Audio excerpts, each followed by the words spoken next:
So welcome again, January 13th meeting of the Design and Project Review Committee. We do have a quorum, so we can get started. The first item of business is a suspension of the rules. I will make a motion. We suspend the rules to allow member participation either electronically or by telephone. Second.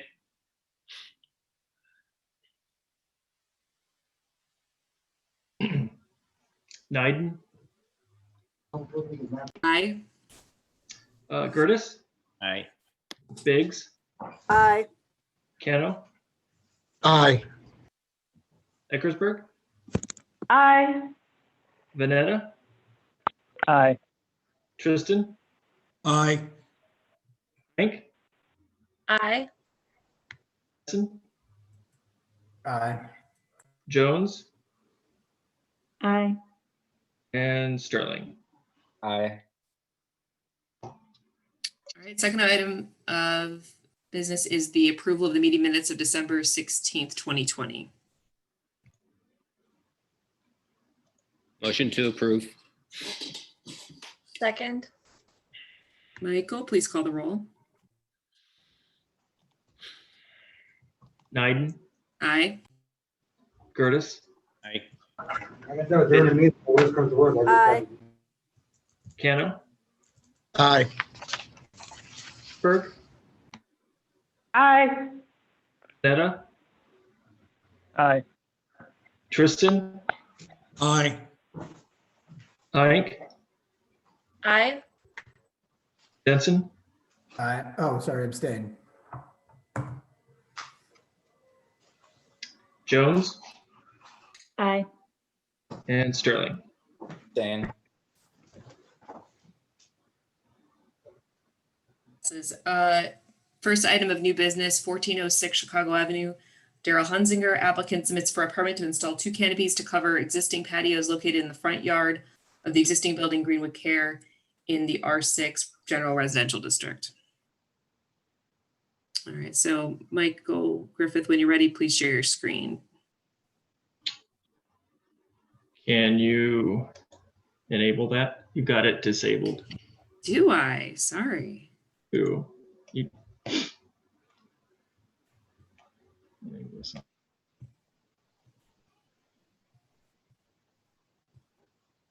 All right, how about now? Can you share it now?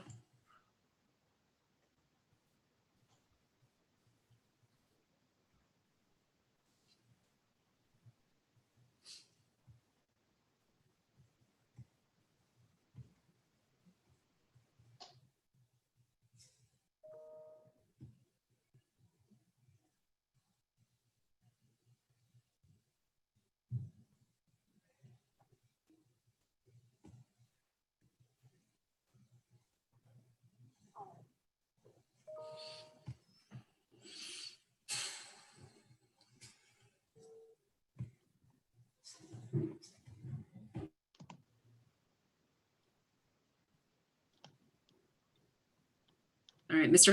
Hunzinger, why don't you walk us through what your client wants to do?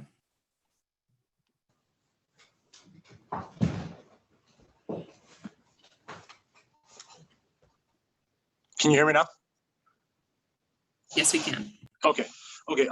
So Greenwood Care has contracted us to pretty much fabricate and install, as you see there, 2 stationary patio canopies to, I guess, pretty much the general purpose of these is just to offer protection for their tenants, residents coming in and out of the building. And I know one of the issues that was just brought up to me the other day, and I just spoke to Greenwood Care, is about pretty much how right now all their tenants congregate out in front of the building to smoke.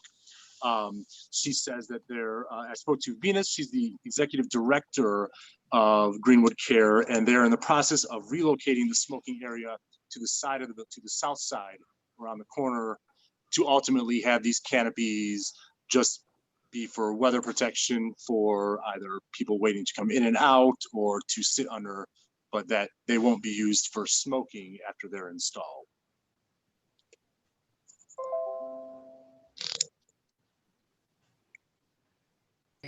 Mike, you've joined, I think we've had some concerns about exterior smoking outside. Do you have any questions or comments? Yeah, absolutely.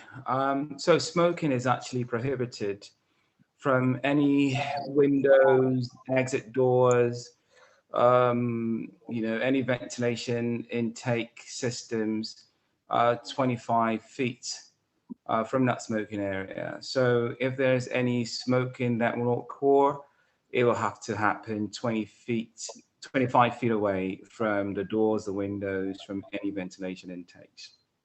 Okay, pretty much from that east face of the building, 25 feet away. It has to be 25 feet away. Mhm. Okay.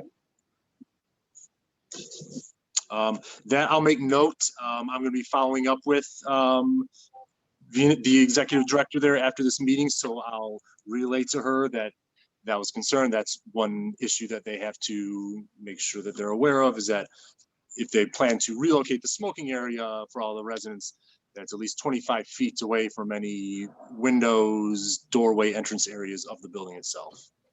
Yeah, and I don't see how feasible or possible that will be because you have the sidewalk there, and of course I'll let Joanna speak to that. It looks like where we can situate this will have to be in the middle of the street, which of course is not possible. So it doesn't look like we're going to have a place designated for that type of activity. So just to let you know. Okay, yeah, I'll bring it up to them. I'm not sure of what's on the rear of the building, if they would have ample room back there. But yeah, I'm not. All that I was relayed is that they're in the process of relocating the smoking area, knowing that was a concern or a brought up from the board for these canopies. Okay. All right. Thank you. And Daryl, I realize you're just the person who's putting up the awning, that Correct. you're not enforcing the policy for Greenwood Care, but I think we're using you as the messenger, and For sure. we will certainly as staff follow up with a letter to remind them that they have to be 25 feet. Okay, yeah, I'll definitely let her know that that's the main point, that they have to be that far away. So Daryl, question here. So I mean, according to this photo simulation, you've got 3 separate canopies here. So if this is to protect from weather, wouldn't you be better served by one continuous canopy so you don't have gaps between the? That was brought up initially. The circular awning, the dome style in the middle over the door, that's actually existing. So that's one that's there. They just decided, since they've got the 2 identical patios on either side of that main entrance, instead of having one larger canopy with that same bigger projection, to maybe eliminate people from standing right in front of the door, which I'm sure we all know they typically do. So this would kind of give them area to stand aside, away from the main entrance, kind of calling your attention to those patio canopies, virtually all being one continuous over the front. Okay. Yeah, I mean, for protection of weather here, it really doesn't make sense to have those gaps in between the canopies. So. Other comments? Mine's not so much a question as just a comment. Really kind of the best practice for a front-facing facade is for the awning to align with the window openings, individual window openings.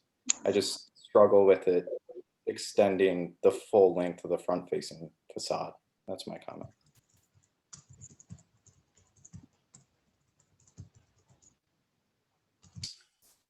All right, thanks, Kate. Any other comments or concerns before we vote on this?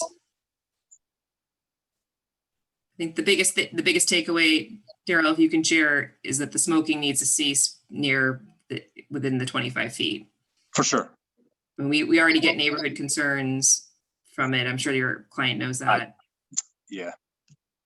I'll definitely make sure I pass that information on to them, that for these canopies to be allowed, any smoking needs to be away from the east side and 25 feet away from any window or door entrance area to the building itself. Is there a motion? I'll make a motion for approval of preliminary and final review.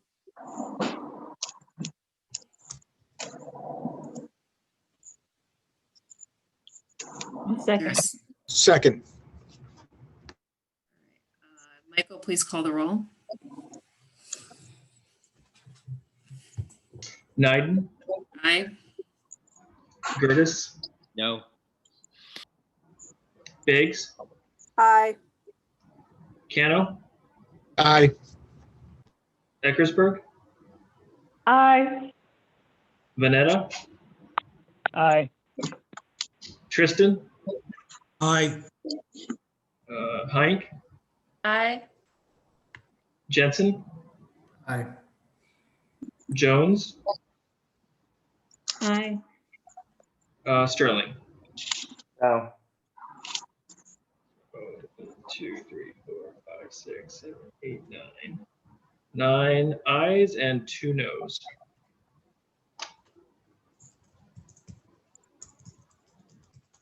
Next up, 416 Lake Street. Paul Janicki, applicant, submits for major variation to construct a one-car detached garage located in the rear yard with proposed 1 building lot coverage of 49.25%, 42.45 existing, where 30% is permitted, and 2 impervious surface coverage of 65.5%, 58.5 existing, where 45% is permitted, and 3, a 0-foot setback from the rear property line where 3 feet is required.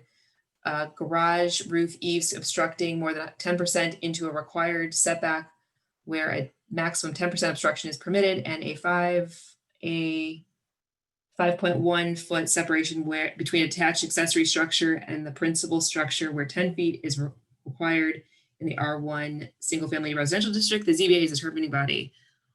All right, Paul, convince us. That's a lot. That's like the most I've ever read. Nope, you're mute. You're on mute.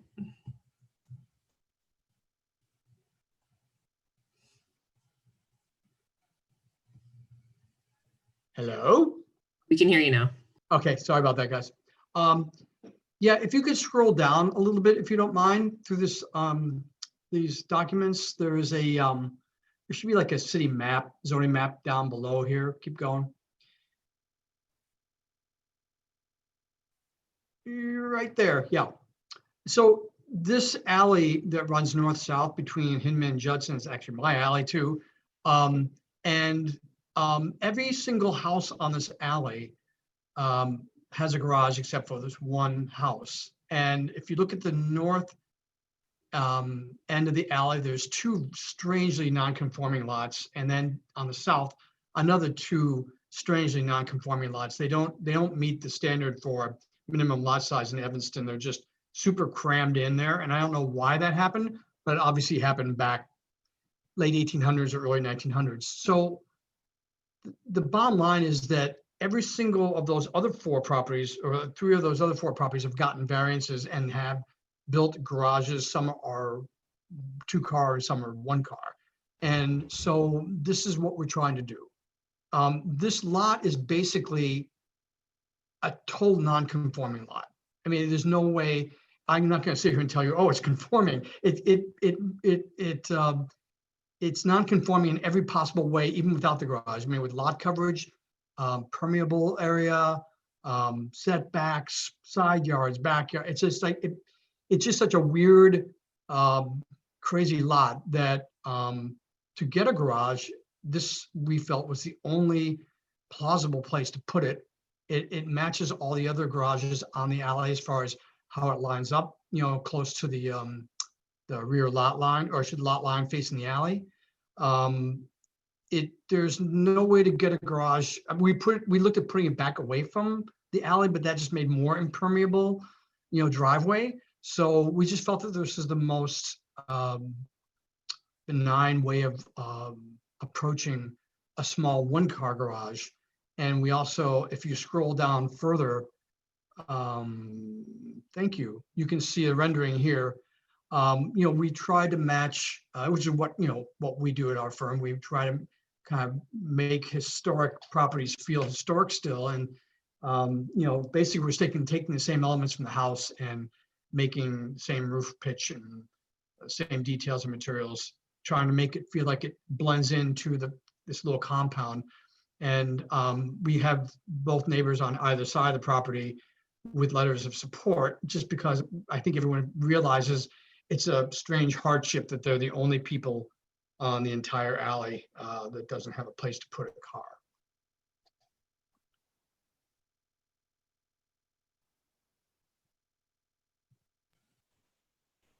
All right, so staff questions? I would just like to point out that this received a positive recommendation to the ZBA from the Preservation Commission. I think primarily they did review some alternatives that would have reduced the degree of the variation request, but neither of those alternatives were seen as sympathetic to the historic structure, whether that be an open parking pad or an attached garage. And then the lot, as far as it being substandard, it is severely substandard. It's about 3,300 square feet, I think, where 7,200 square feet is the standard size. And it does seem to be placed in kind of a unique position where it's non-objectionable to the neighboring property owners, which is probably why they submitted letters of support. So Kate or Paul, can you explain why the doing it as an attached garage doesn't work or was not favorable? I think that brought up more zoning problems, I think, Kate, isn't that right? That by trying to attach it, and then from a preservation point of view, we didn't feel that that would be a very popular decision. And on top of that, we probably would have ended up losing the only windows in that kitchen that you see there on the corner of the house. So it just didn't seem like a very elegant solution, and it didn't seem like one that preservation would ever approve. And I feel strongly too that it's better to have light and ventilation for the habitable rooms in that house than attaching a garage. I like attached garages, don't get me wrong, but in this case, it just seemed like didn't seem like the right fit. Okay. Well, so your site plan shows that back area as a porch, not a kitchen. So I wasn't aware that renovation took place. Right. Yeah, that room you see on the corner with the basement window below it, that's the kitchen. Okay. Okay. I think too, it would be pretty unusual for a Queen Anne house to have an attached garage. Yeah, exactly. I would think it would look pretty strange, and then it really just wouldn't be subordinate to the principal structure. I think that's another issue with it. I think being detached is really key for the preservation approval. That's a good point. So I'm sorry, Jessica, go ahead. Well, I was curious about the hardship for the need for the garage when there is other places to park. This is a walkable, very walkable area with lots of public transit nearby. Well, yeah, but if you have a car, that doesn't really work. If you have a car and you've got kids and you need to bring them someplace and your car is being moved back and forth on the street because of parking restrictions and it's covered with snow, I mean, I'm just talking from the perspective of a person who has a family and has to schlep kids and dogs around. I mean, I can understand why they would see it as a hardship, and as well as the fact that every single family on this alley has that same condition where they can have a covered space for one vehicle at least. Well, and so there are other houses on this block that do not have garages as well. Are there, you're asking? There No, are there are other houses that do not have garages on this block. I didn't say on the alley, but on this. Oh, on this particular block of this stretch of alley, there is no house that does not have a garage. I'm trying to think about the ones adjacent to my alley on east and west, and I think they all have garages. There might be one that doesn't, but I'm not aware of one. So on the site plans earlier, it was visible that there were, if you scrolled up, there were 2 other houses on the same block that do not have garages. So I just want to, Which ones are those exactly? It looks like 408 and 404 Lake Street, Those aren't on the alley though. They're on Lake Street. but they are on the block. I have serious concerns about the amount of impervious surface coverage that you want to have. I mean, it's already exceeding the maximum of 45% substantially by going to 58.5, and now you want it to be at 65.5. That's a 20% overage on allowable lot coverage. Mhm. And Well, just because again, they already exceed it doesn't make it okay to exceed it more. yeah, the hardship is that there are 4 identical lots on this exact block. They have the very same condition, and they all have the very same issue that you're discussing, which is the impermeability and lot coverage. They're all grossly over the so-called standardized Evanston numbers. But if you just look at a platted survey and you look at this block and you look at the standard Evanston properties, you can see that this is like less than a half of the size of the standard legal lot in an R1 district. Well, I understand that, but we're not talking about other properties. We're talking about this property. No, you always talk about other properties when you're looking at variances because you have to look at the district as a whole. That's the way the language is written. Okay, so let's look at the system as a whole, not these houses, but the sewer system. We've spent $210 million to create an overflow sewer system because we have so much trouble with stormwater runoff. And just last year, we contracted another $591,000 just to build a sewer model to deal with the ongoing stormwater runoff that we have in the city of Evanston. And when we continue to harden the watershed, we continue to increase the problems. That's a lot of money that the city has invested in trying to make sure that stormwater is managed. And this is a direct refusal to manage stormwater. You could legally put a parking pad there, Laura, and have the exact same condition. Okay, and that's fine. I'm not suggesting at the moment what you can legally or not legally do, but you're asking for a variance, and that variance has very real impacts to the city of Evanston. Right, but Laura, even if I don't get a variance for this and they build a parking pad that's even maybe, that size, then you've got the same exact condition that you've just described, whether it's roofed or not roofed. Well, not necessarily. I mean, this is so close to the lot line that it's very likely that most of the stormwater draining off of the roof of this is going to go on to the neighbors. And just because the neighbors have agreed to it now, doesn't necessarily mean that the future neighbors are going to be happy with it. But regardless, you're asking for a variance, and I'm saying the variance is a bad idea. Laura, what I'm saying to you is that when you say that, the city of Evanston requires a survey, a civil plan to show where the water is going to go, that you cannot dump the water from this garage roof onto your neighbor's property. It's just simply not legal, and it's never going to get a permit. So that's a moot point. This water is not going to go on anybody else's property. Well, unfortunately, that information was not included, but it really is irrelevant. I'm saying that hardening the watershed is not a good idea. Already in this area, you have several properties on very small lots where you have buildings that are way too large for the lots that they're occupying. But now we're going to increase that. And the relief sewer is actually going up Judson Avenue a half a block away. And the only reason there's a relief sewer there is because there are flooding issues.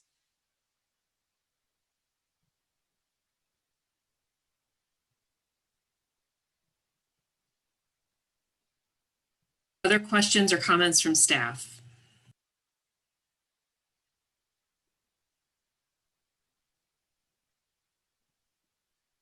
Is there any thought given to try and offset some of that impervious area? I know there's a large patio in the back. Is there any way to reduce Yeah, that? I mean, I wasn't directed by the owner to do that, but that's a great idea.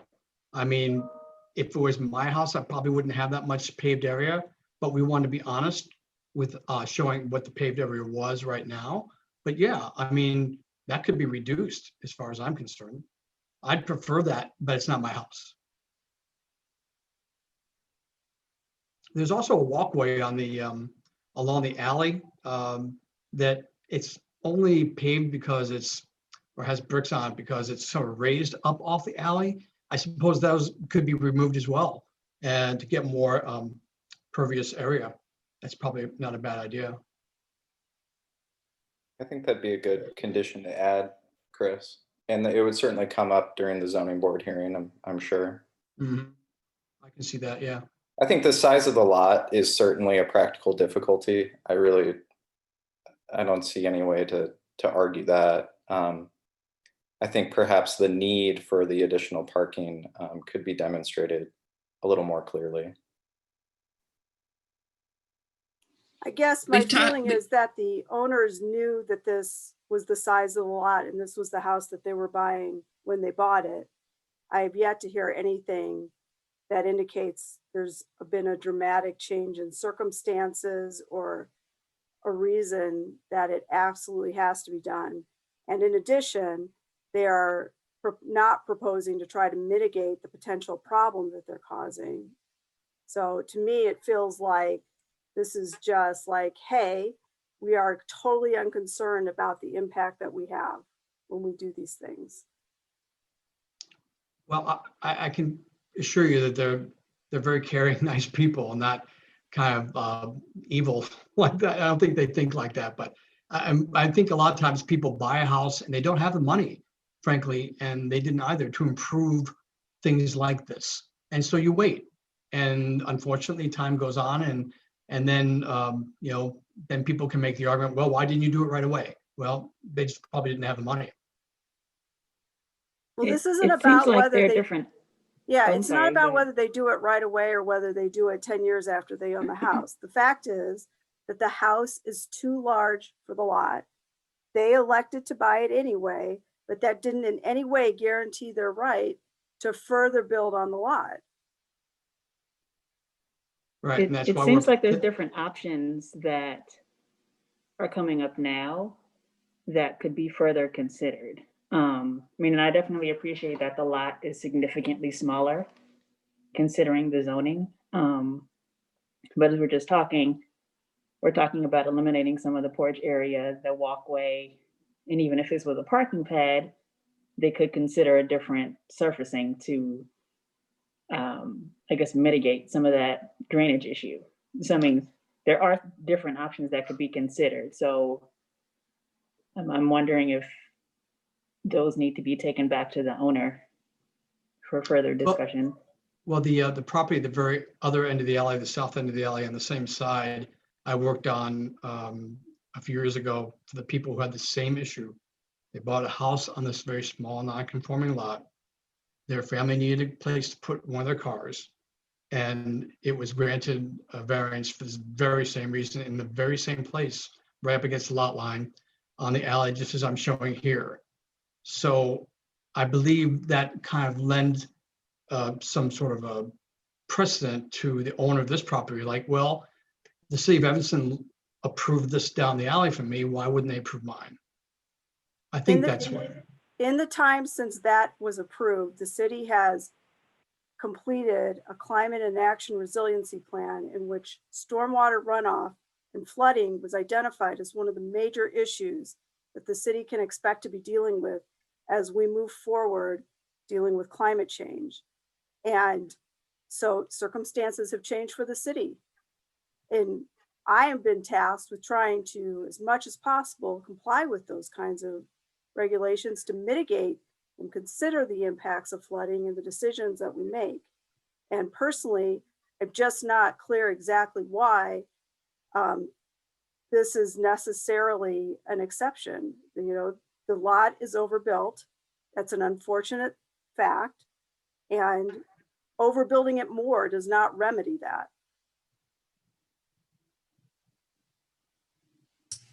All right, so Paul, I think there's some pretty significant objection to basically the entire lot being, almost two-thirds of the lot being covered here.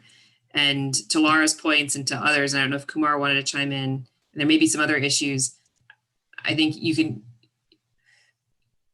might want to advise your client that these are some pretty significant issues. And we've had cases where somebody wants to build on a lot, and one of the reasons is, to use the parking space to place children, to facilitate placing children that are and dogs. I mean, those or older adults who want a garage.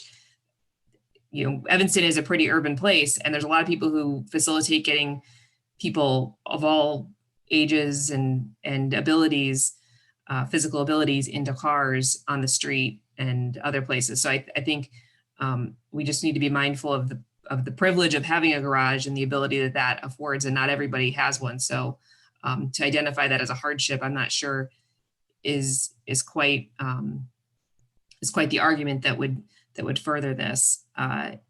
In terms of what, I don't know where your client stands with stuff, if you want to take some of these comments back, or we can continue to the discussion, but I think there are some concerns about this, and we certainly recognize there are other overbuilt lots in Evanston, but this is where we're at today, and working with you and your client to figure this out. So we're reflecting that, the current conditions of today.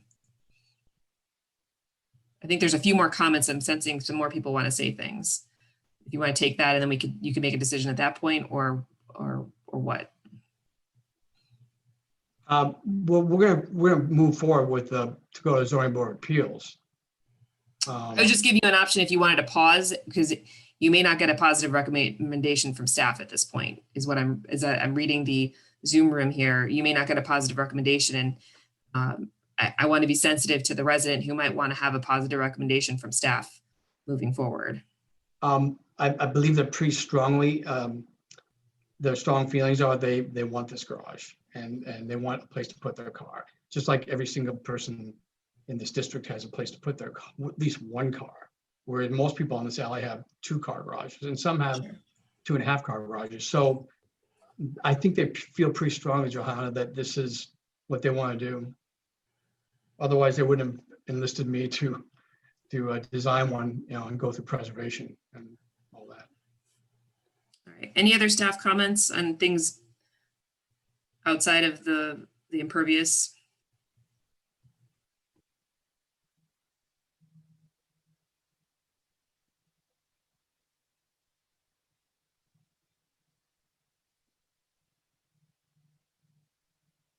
Johanna, you're muted.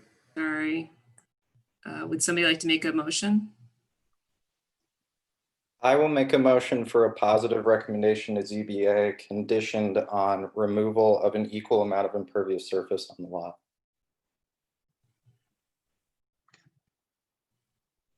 I'll second. All right, Michael, call the roll.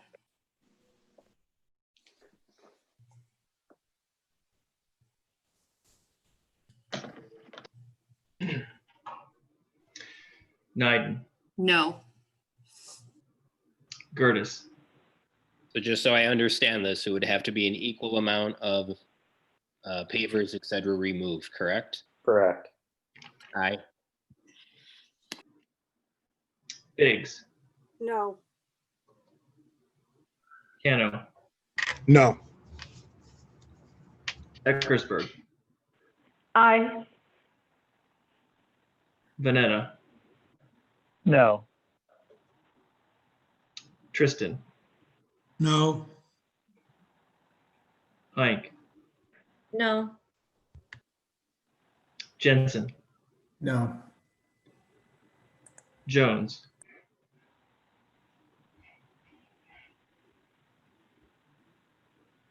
Megan, Jones, Sorry.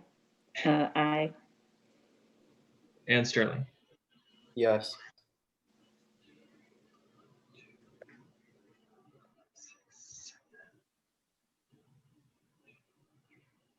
So 7 noes and 4 ayes.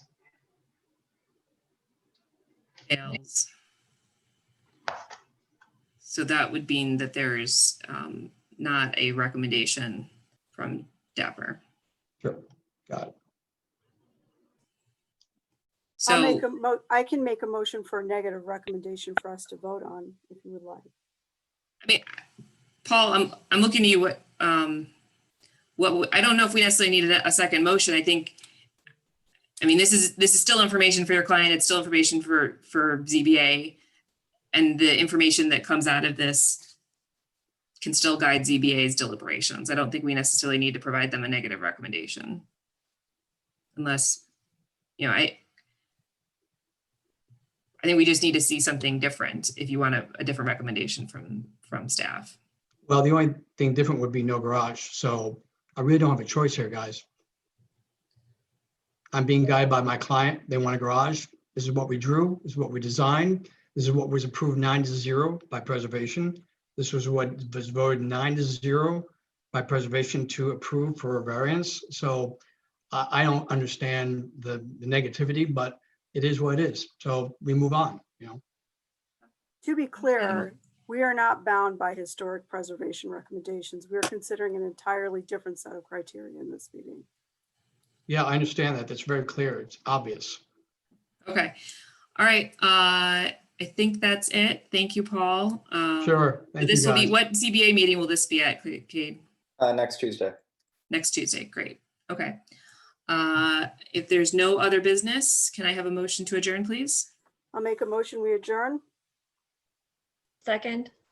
All those in favor, please say aye. Aye. Aye. Thank you all. See you next week.